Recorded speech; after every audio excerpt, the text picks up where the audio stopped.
नमस्कार दोस्तों, काव्य क्लासेस गोरखपुर के यूट्यूब चैनल पर आप सभी दोस्तों का बहुत बहुत स्वागत है।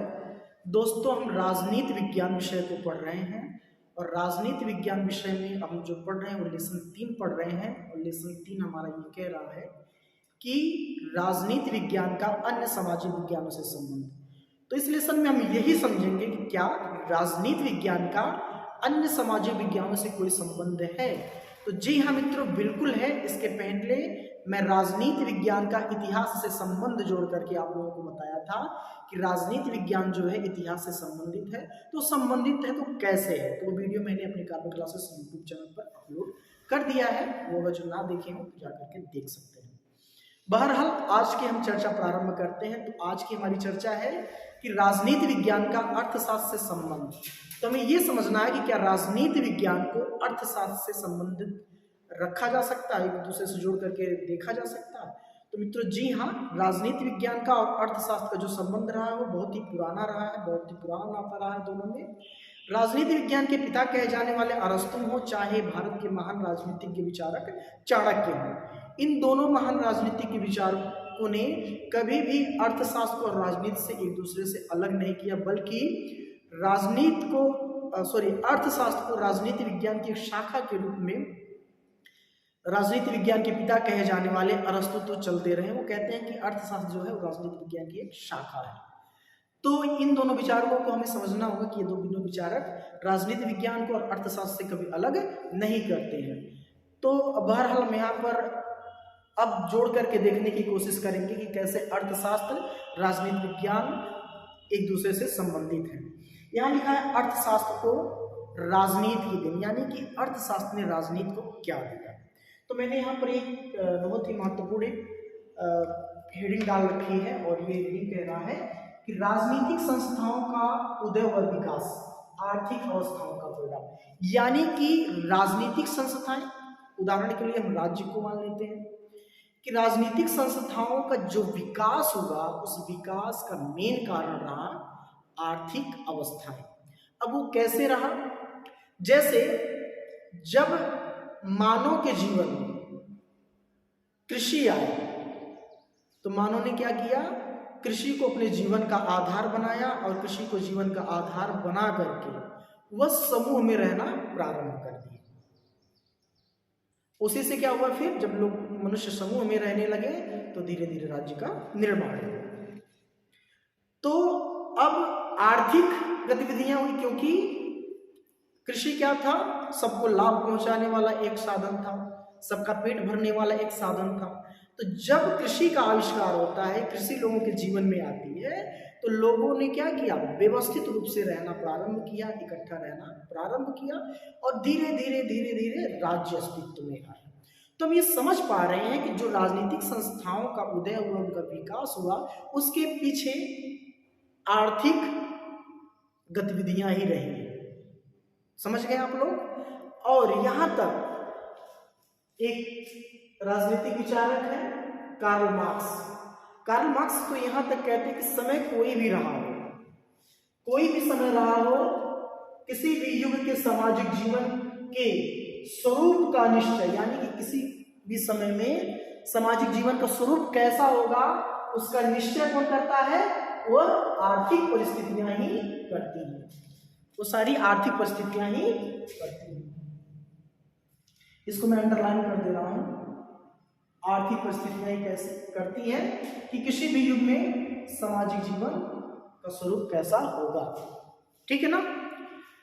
फिर मित्रों दूसरा पॉइंट है यहां पर, ये पहला हो गया। दूसरा हम लोग देखेंगे। दूसरा क्या है? राज्य की नीति आर्थिक परिस्थितियों पर निर्भर। यानी कि हमारे पास जब आर्थिक संपन्नता होगी तो हम अपने परिवार की स्थितियों को, अपने परिवार की नीतियों को उसी तरह से तय करते हैं जब हमारे पास आर्थिक संपन्नता होगी। तो यहाँ तो मैं छोटे से परिवार का उदाहरण दिया, लेकिन राज्य भी अपने नीतियों को तभी बढ़िया से तय कर पाता है जब उसके पास आर्थिक संपन्नता होगी।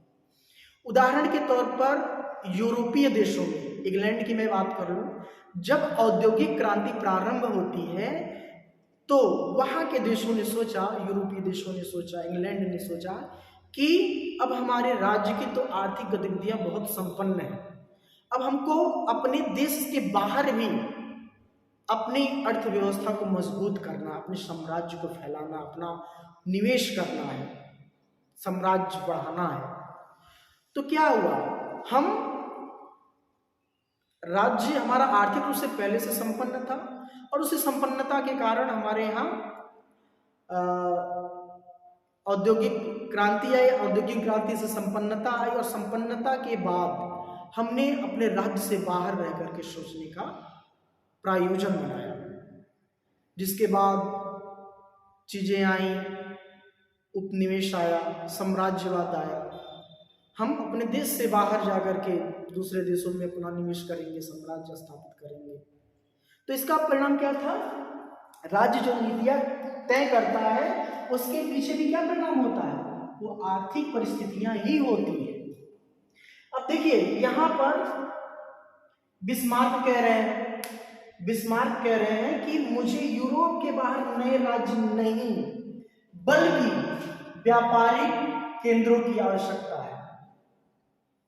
मतलब वो जब उनको राज्य कोई नहीं चाहिए, मुझे व्यापारिक केंद्र चाहिए। व्यापारिक केंद्र का मतलब हमें व्यापारिक केंद्र स्थापित होंगे तो हमारी आर्थिक परिस्थितियां संपन्न होंगी। तो हम ये समझ पा रहे हैं कि राज्य की नीतियां जो है वो आर्थिक परिस्थितियों पर ही निर्भर करती है। खैर ये समझ लिया हम लोगों ने। अब तीसरा देखेंगे। तीसरा कह रहा है राजनीतिक घटनाएं आर्थिक गतिविधियों का परिणाम। मतलब जो भी राजनीतिक घटनाएं होती हैं वो आर्थिक गतिविधियों के कारण होती है। कैसे होती हैं, अब देखिए मैं बात करूं, एक समय था 1935 में स्पेन, नाम सुने हैं आप लोग, अच्छी तरह से जानते हो कि स्पेन एक देश है। स्पेन की सरकार ने, वहां की जो मौजूदा सरकार उस समय रही होगी, वहां की सरकार ने अपने देश के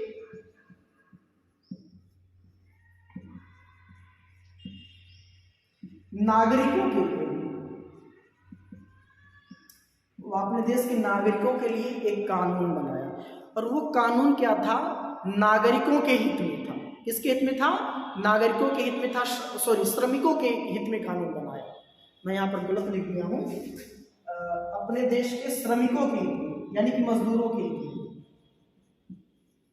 माफ करिएगा, ये अपने देश के मजदूरों के हित में वहां की सरकार, स्पेन की सरकार कानून बनाती है, जिस कानून के आने के बाद वहां के श्रमिकों को यानी कि मजदूर वर्ग को बहुत ज्यादा फायदा होने वाला था। अब क्या हुआ, जब वहां के सामंतवादियों को लगा, पूंजीपतियों को लगा, चर्च के पादरियों को लगा, बड़े बड़े लोगों को लगा, मतलब ऐसे समझ लीजिए जब बड़े बड़े लोगों को लगा कि अगर जो मौजूदा सरकार इन श्रमिकों के हित में यह कानून ला देगी तो हमारा तो बोलबाला खत्म हो जाएगा। हम जो आर्थिक रूप से संपन्न हो रहे हैं, मुनाफा जो कमा रहे हैं, व्यापारिक केंद्रों से कमा रहे हैं या कंपनियों से कमा रहे हैं, उद्योगों से कमा रहे हैं, जैसे भी कमा रहे हैं, अगर जो ये कानून आ जाता है तो ये कानून श्रमिकों के हित में होगा और हमारा मुनाफा उस स्तर पर नहीं हो पाएगा, हमारी आमदनी उस स्तर पर नहीं हो पाएगी जब तक जैसे अब तक होती रही है। तो क्या किया, जो उस देश के अमीर वर्ग था, जैसे अमीर वर्ग, चर्च के पादरी, मतलब जो बड़े बड़े लोग थे उस देश के, ऐसे समझ लीजिए जो बड़े बड़े लोग थे उस देश के, उन लोगों ने क्या किया, मिल करके उस देश की सरकार का तख्ता पलट कर दिया। यानी कि आर्थिक परिणाम ये हुआ कि उस देश की राजनीति में बड़ा बदलाव आया। तो हम ये समझ पा रहे हैं कि राजनीतिक जो घटनाएं भी होती हैं उसके पीछे कहीं ना कहीं आर्थिक गतिविधियां पूर्ण रूप से जिम्मेदार मानी जाती हैं। आशा करता हूं कि ये बिंदु भी आप लोगों को समझ में आ गया होगा। बढ़ते हैं अगले बिंदु की तरफ। अगला बिंदु मतलब दोस्तों कह रहा है कि अब तक अर्थशास्त्र में राजनीति को क्या दिया, हम ये समझेंगे कि राजनीति विज्ञान की अर्थशास्त्र को देना, यानी कि राजनीति विज्ञान ने अर्थशास्त्र को क्या दिया, मतलब एक दूसरे को दे रहे हैं, ले रहे हैं, संबंध जोड़ करके तभी हम पता कर पाएंगे कि कैसे एक दूसरे से संबंधित है। तो इसमें कह रहा है कि राजनीति की अर्थशास्त्र को देन, तो नंबर 1 पर हम पढ़ रहे हैं यहाँ पर अर्थव्यवस्था प्रशासनिक स्तर पर निर्भर, यानी कि किसी भी देश की अर्थव्यवस्था प्रशासनिक स्तर पर निर्भर करती है। कैसे निर्भर करती है? तो मित्रों हमें यह समझना होगा कि जो राज्य होता है, जो राजनीतिक व्यवस्था होती है, वह अपनी सूझबूझ के अनुसार, अपनी ही व्यवस्था के अनुसार वो क्या करती है,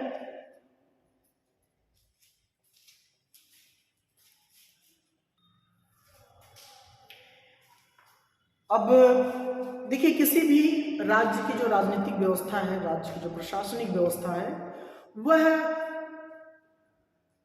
आर्थिक विकास की संपन्नता के लिए परम आवश्यक है। राजनीतिक विज्ञान की अर्थशास्त्र को देन। अब यहाँ पर हमें यह समझना है कि राजनीति विज्ञान ने अर्थशास्त्र को कैसे क्या दिया।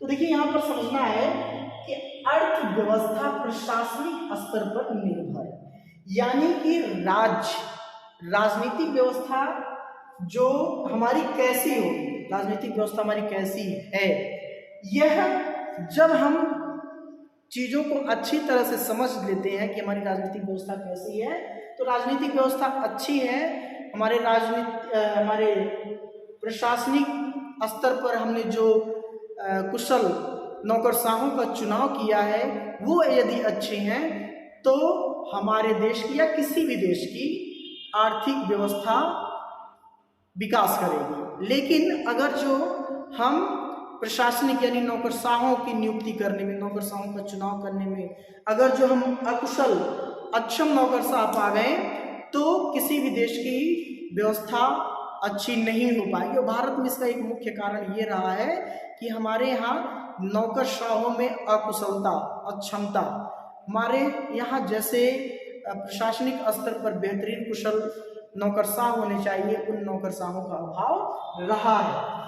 तो नौकरशाहों का अभाव रहा है, तो नौकरशाह जो हमने अच्छे नहीं पाए, तो उसमें दोष किसका है? अच्छे नौकरशाह हमने नियुक्त नहीं किए, तो कहीं ना कहीं वहां पर सरकार का दोष है। दूसरा कह रहा है अर्थव्यवस्था राज्य की नीतियों पर निर्भर। राज्य की नीतियां जब बेहतर होगी तभी उस देश की अर्थव्यवस्था का विकास होगा। कैसे होगा? हमने क्या अपनाया है, हमने टैक्स कितना लगाया है, विदेशी मुद्रा की हमारे यहाँ क्या व्यवस्था है, उत्पादन, उपभोक्ता, कर रोपण, मतलब सारी चीजों पर हमने क्या व्यवस्था बना करके रखी है जिससे उस देश का विकास होता है, उस देश की तरक्की होती है, उसके बारे में हमने क्या नीतियां बना करके रखी है।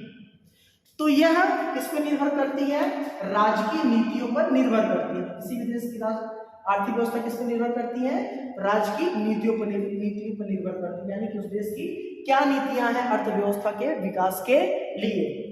फिर कह रहा है युद्ध का प्रभाव। युद्ध का प्रभाव, अगर जो हमारी राज्य की नीतियां बेहतर है तो युद्ध से हम बच सकते हैं। हमारे राज्य की नीतियां अच्छी हैं तो युद्ध से हम बच सकते हैं। युद्ध से हमारा नुकसान होता है और नुकसान होने से हमारी आर्थिक विकास नीचे आती है, हमारा आर्थिक विकास ऊपर नहीं जाता है। तो कहीं ना कहीं जो हमने 1962 का युद्ध लड़ा चीन के साथ, जो हमने 1965 में पाकिस्तान से युद्ध लड़ा, जो हमने 1971 में बांग्लादेश के कारण पाकिस्तान से युद्ध लड़ा, हमने 3 युद्ध लड़ा, वो उसका सारा जो कारण था वह आर्थिक चीजों पर उसका प्रभाव पड़ा, वह राजनीतिक नीतियों का ही परिणाम था कि हमने युद्ध लड़ा और युद्ध से नुकसान हुआ और नुकसान होने के साथ हमारी आर्थिक नीतियां असफल रही।